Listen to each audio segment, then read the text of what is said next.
반갑습니다, 파이오니어님들. 여러분, 파이코인 들고 계신 분들 솔직히 물어볼게요. 지금 가격 보면서 도대체 언제 오르나 하고 한숨 쉬고 계시죠? 2025년 2월에 3달러 가까이 갔다가 지금은 0.16달러대입니다. 제일 높았을 때보다 95% 이상 떨어진 거예요. 그것도 1년 넘게 계속 이 상태입니다.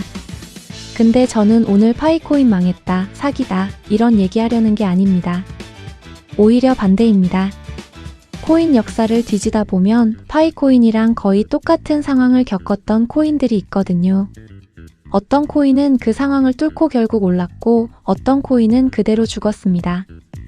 그 차이가 뭔지 오늘 쉽게 파헤쳐 드립니다.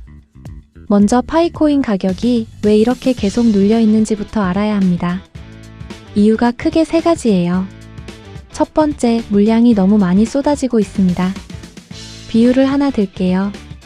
한정판 운동화 100켤레가 있는데 원래는 10켤레만 시장에 풀려 있었어요. 근데 갑자기 매달 10켤레씩 계속 새로 풀린다면 당연히 가격이 떨어지겠죠. 파이코인이 딱 이 상황입니다.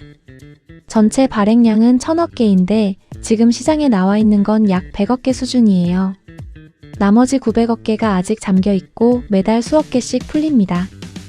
문제는 이 물량이 거래 대금보다 많다는 겁니다.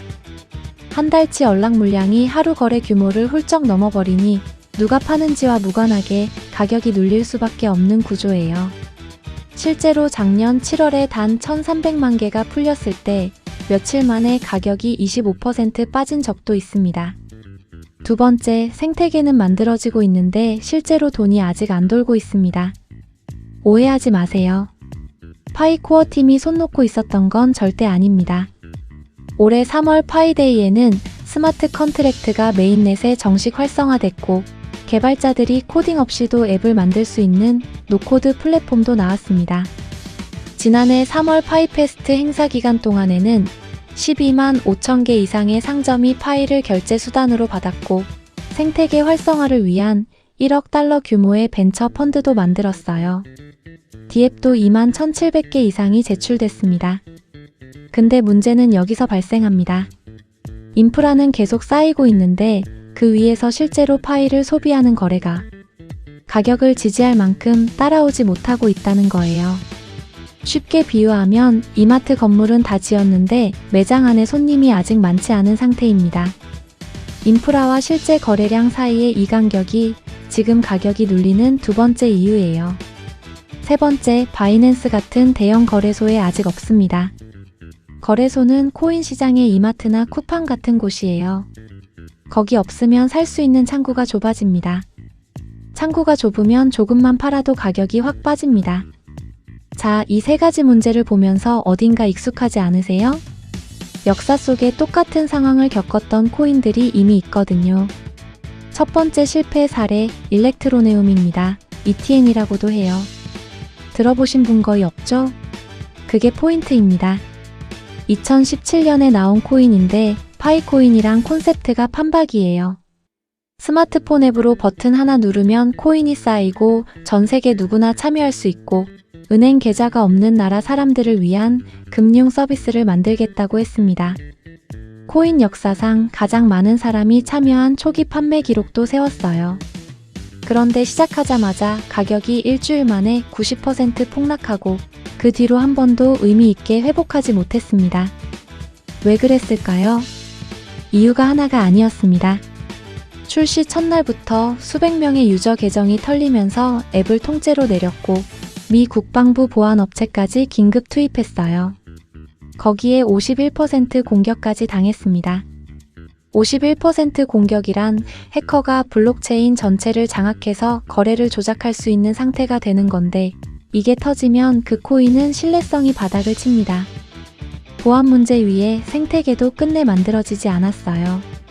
앱으로 버튼 누르면 코인이 쌓이는 구조는 파이코인이랑 비슷하지만 ETN은 그 코인으로 뭔가를 만들거나 할 수 있는 스마트 컨트랙트도 개발자 생태계도 없이 단순 결제 앱 수준에서 멈춰버렸습니다. 파이코인이 지금 스마트 컨트랙트를 메인넷에 올리고 개발자 플랫폼을 만들고 있는 것과는 완전히 다른 길이었어요. 두 번째 실패 사례는 하모니입니다. 원이라는 코인이에요. 기술적으로 꽤 좋은 평가를 받던 블록체인이었고 2021년 말에는 잘 나가던 프로젝트였습니다. 근데 2022년 6월 단 하나의 사건이 이 코인을 완전히 끝냅니다. 약 1,000억 원 규모의 해킹 사고가 납니다. 나중에 북한 해커 집단 소행으로 밝혀졌고요. 쉽게 말하면 하모니 코인과 다른 코인을 서로 바꿀 수 있는 다리 역할을 하는 시스템이 있었는데 해커들이 그 다리를 통째로 털어간 겁니다. 더 심각했던 건 팀의 대응이었어요. 피해를 보상하기 위해 코인을 약 50억 개 가까이 새로 찍어서 나눠주겠다고 했거든요. 한정판 운동화 비유로 돌아가면 100켤레짜리 한정판인 줄 알았는데 갑자기 수십억 켤레를 더 만들겠다는 거잖아요. 커뮤니티가 강하게 반발해서 결국 취소됐지만 이미 신뢰는 박살난 뒤였습니다. 2024년, 2025년 비트코인이 사상 최고가를 갱신하는 강세장에서도 하모니에는 돈이 전혀 안 들어왔습니다. 지금도 회복 기미가 없습니다. 이제 살아남은 코인들 얘기를 해봅시다. 첫 번째는 스텔라 XLM입니다. 2014년에 나왔고 처음엔 파이코인이랑 비슷하게 코인을 엄청 많이 발행해두고 시작했어요. 재단이 수백억 개를 갖고 있었고 매년 조금씩 새로 찍어내기도 했습니다. 당연히 가격이 계속 눌렸고 2018년 최고가 이후 90% 이상 폭락해 2년 가까이 바닥을 기었습니다. 그러다 2019년 11월에 역사적인 결정을 내립니다. 전체 코인의 절반인 550억 개를 그냥 없애버립니다. 영구적으로 소멸시킨 거예요. 동시에 매년 코인이 새로 생기던 구조도 완전히 없애버렸습니다. 우리가 진짜로 쓸 수 있는 양만 남기겠다는 결단이었죠. 이게 한정판 신호를 준 거예요. 이제 이 코인은 무한정 늘어나지 않습니다. 그리고 이것과 함께 실제 서비스들이 붙기 시작했습니다. 해외 송금 서비스 머니그램이 스텔라를 이용하기 시작했고 달러 기반 디지털 화폐 USDC가 스텔라를 공식 파트너로 선택했습니다. 최근 근황도 주목할 만합니다. 2025년 기준으로 스텔라 위에서 처리된 실물 자산이 7억 달러를 넘어섰고 2026년 4월에는 네트워크에 예치된 자산이 약 2억 달러로 역대 최고치를 기록했어요. 비자, 페이팔, 프랭클린 템플턴 같은 초대형 기업들이 실제로 스텔라를 쓰고 있고 올해 2월에는 미국 CME 거래소에서 XLM 선물 거래까지 시작됐습니다. 제도권 금융이 본격적으로 들어오기 시작한 거예요. 두 번째로 살펴볼 사례는 헬륨 HNT입니다. 이 코인은 사실 지금도 결과가 진행 중이에요. 성공이라고 단정 짓기보다는 파이코인이 앞으로 가야 할 방향을 가장 잘 보여주는 사례라서 소개합니다. 헬륨은 파이코인이랑 구조가 비슷하게 커뮤니티가 직접 네트워크를 만드는 방식이에요. 집에 작은 무선 장치를 설치하면 그 장치가 주변 스마트 기기들을 연결해주고 그 기여에 대한 보상으로 HNT를 받는 구조입니다. 2022년에 이 코인은 최고가 대비 96% 폭락합니다. 거의 전멸이었어요. 장치가 너무 많아지면서 한 장치당 버는 코인이 쪼그라들었고 기술 전환 과정의 불안감도 컸거든요. 근데 이 코인이 다른 길을 걸은 게 있었습니다. AT&T, T-모바일 같은 실제 통신사들이 헬륨 네트워크를 쓰기 시작한 겁니다. 통신사 입장에서는 신호 약한 곳에 기지국 따로 세우기가 너무 비싸잖아요. 헬륨 네트워크에는 이미 사람들이 설치한 장치들이 촘촘하게 깔려 있으니까 그걸 빌려 쓰고 사용료를 헬륨 코인으로 내는 구조가 만들어진 겁니다. 커뮤니티 사람들이 코인을 사는 게 아니라 대기업이 서비스 이용료로 코인을 태워 없애기 시작한 거예요. 덕분에 2024년에는 2022년 바닥 대비 7배 가까이 반등하는 성과도 있었습니다. 그런데 2025년 이후 전체 시장 침체와 함께 다시 하락해 현재는 여전히 최고가 대비 98% 아래에 있습니다. 2026년 현재 모바일 가입자는 350만 명을 넘었고 그레이스케일 투자 검토 목록에도 올랐지만 가격이 그걸 아직 반영하지 못하고 있는 상태예요. 이게 핵심 메시지입니다. 올바른 구조를 만드는 것, 즉 외부 기업이 코인을 실제로 소비하는 구조, 이게 가격 회복의 필요 조건입니다. 하지만 그것만으로는 충분하지 않을 수도 있어요. 구조가 만들어진 뒤에도 시간이 필요하고 시장 전체 흐름에 영향도 받습니다. 자, 오늘 살펴본 코인들을 정리해 드릴게요. 죽은 코인들의 공통점 딱 하나입니다. 커뮤니티 참여가 실제 경제 가치로 이어지는 고리가 없었다는 거예요. 살아남거나 제대로 된 방향을 잡은 코인들의 공통점도 딱 하나입니다. 물량 압박을 줄이고 외부에서 진짜 돈이 들어오는 이유를 만들었다는 겁니다. 그럼 파이코인은 지금 어디에 서 있을까요? 솔직하게 말씀드리겠습니다. 지금 파이는 갈림길에 서 있습니다. 긍정적인 신호가 분명히 있습니다. 올해 3월 파이데이에 스마트 컨트랙트가 메인넷에 정식 활성화됐고 2만 개 이상의 앱이 개발 중입니다. 1억 달러 벤처펀드 그리고 제3자 결제 서비스를 통해 애플페이, 구글페이로도 파이를 직접 살 수 있는 창구가 열렸고 거래소와 파트너사를 대상으로 기업 인증 시스템도 갖춰지고 있습니다. 스텔라나 헬륨이 방향을 잡을 때도 이런 비슷한 움직임이 먼저 왔거든요. 그런데 동시에 걱정스러운 부분도 있습니다. 매달 수억 개씩 풀리는 물량은 여전하고 인프라 위에서 실제로 파이를 소비하는 거래량은 아직 가격을 지지할 수준이 못 됩니다. 그리고 바이낸스 같은 대형 거래소 상장은 아직입니다. 결국 파이코인이 어느 길로 갈지는 딱 한 가지에 달려 있습니다. 파이 네트워크 위에서 실제 돈이 움직이기 시작하느냐 아니냐. 회원이 6천만 명이든 앱이 2만 개든 그게 중요한 게 아닙니다. 파이를 써야 할 이유가 실제로 만들어지면 스텔라처럼 날 수 있고 그게 없으면 지금은 아무도 기억 못하는 일렉트로네움처럼 잊혀질 겁니다. 그런데 사실 지금 파이코인 주변에는 그 답을 결정할 수 있는 변수들이 동시에 움직이고 있습니다. 4가지입니다. 하나씩 냉정하게 따져볼게요. 첫 번째는 기술적인 얘기인데 쉽게 설명해 드릴게요. 지금까지 파이코인 메인넷은 송금은 됐지만 그 위에 뭔가를 올릴 수가 없었어요. 비유하면 도로는 깔았는데 건물을 지을 수가 없는 상태였습니다. 그게 올해 5월 18일 프로토콜 23 업그레이드로 바뀌었습니다. 이제 파이 위에 앱을 만들고 자동으로 실행되는 계약도 쓸 수 있고 파이 전용 탈중앙화 거래소인 파이덱스가 테스트넷에서 준비 중이고 보안 감사를 거쳐 메인넷 출시를 앞두고 있어요. 다시 비유하면 도로 위에 드디어 건물을 지을 수 있게 된 겁니다. 숫자로 보면 규모도 큰 편입니다.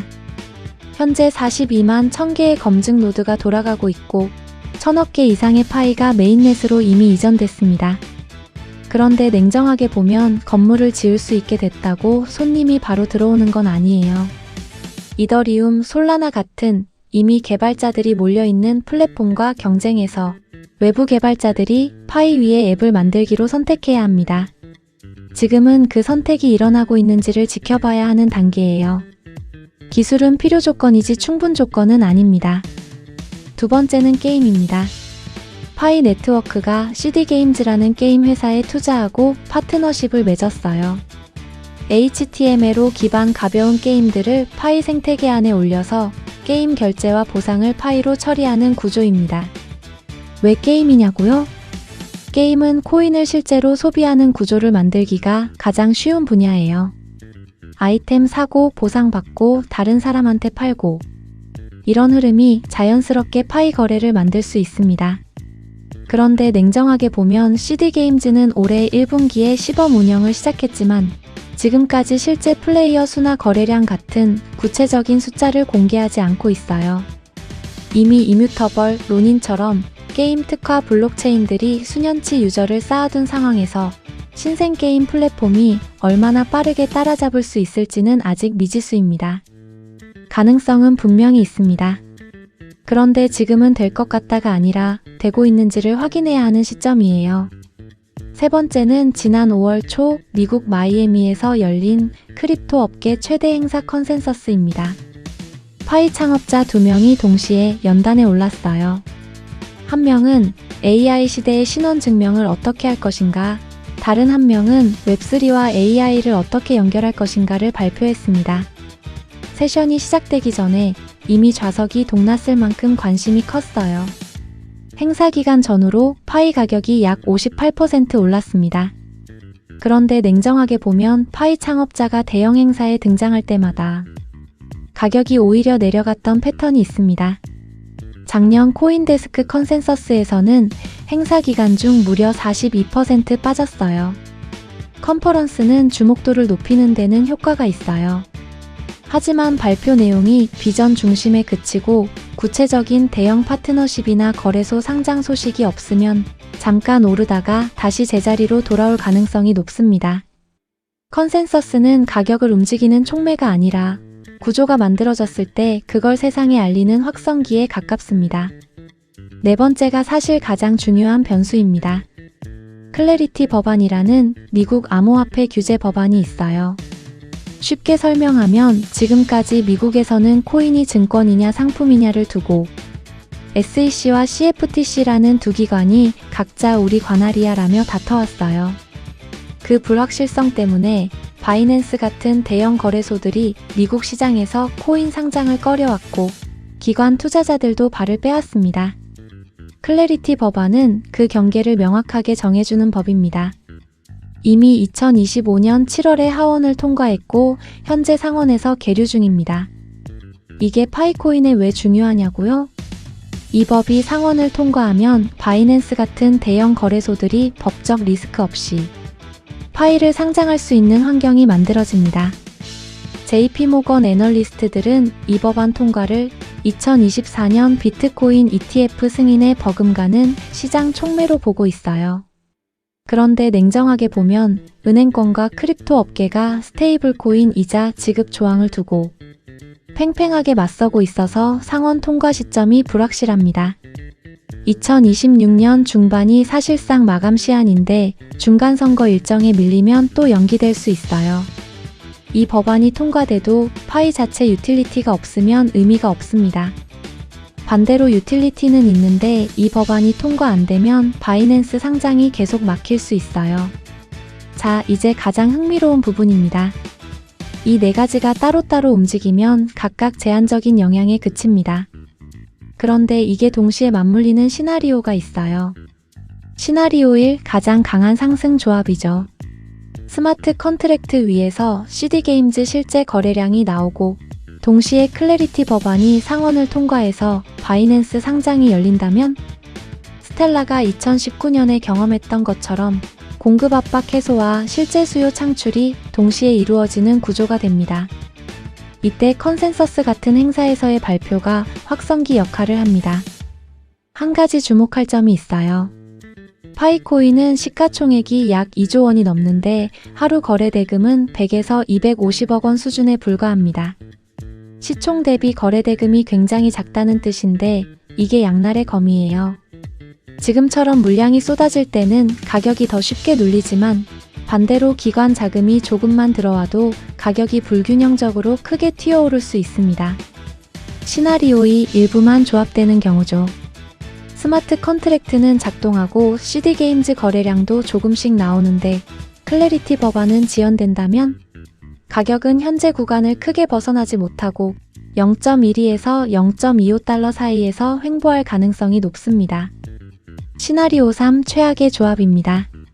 스마트 컨트랙트는 올라갔는데 개발자들이 안 오고 CD게임즈 실제 이용자가 없고 법안도 연기된다면 매달 풀리는 물량이 계속 시장을 짓누르면서 가격이 역대 최저를 향해 내려갈 수 있습니다. 결국 이 네 가지를 정리하면 이렇습니다. 스마트 컨트랙트 업그레이드는 도로 위에 건물을 지을 수 있게 해주는 기반 공사입니다. 필요하지만 그것만으로 충분하지 않아요. CD게임즈는 그 건물 안의 첫 번째 입점 가게입니다. 실제 매출이 나와야 의미가 있어요. 컨센서스 등장은 그 상가를 세상에 알리는 광고입니다. 손님이 몰리려면 팔 물건이 있어야 해요. 클래리티 법안은 상가 앞에 막혀있던 도로를 뚫는 토목 공사입니다. 이게 열려야 진짜 대형 고객이 들어올 수 있어요. 네 가지 모두 중요합니다. 하지만 순서가 있어요. 기반 공사가 먼저, 입점 가게가 둘째, 도로 개통이 셋째, 광고가 마지막입니다. 지금 파이는 기반 공사를 막 마친 시점에 있습니다. 앞으로 3에서 6개월이 파이코인의 향방을 사실상 결정짓는 시간이 될 겁니다. 여러분은 어느 시나리오가 현실이 될 거라고 보시나요? 댓글로 알려주세요. 오늘 영상이 도움이 되셨다면 구독과 좋아요 눌러주시고요. 긴 영상 시청해주셔서 고맙습니다.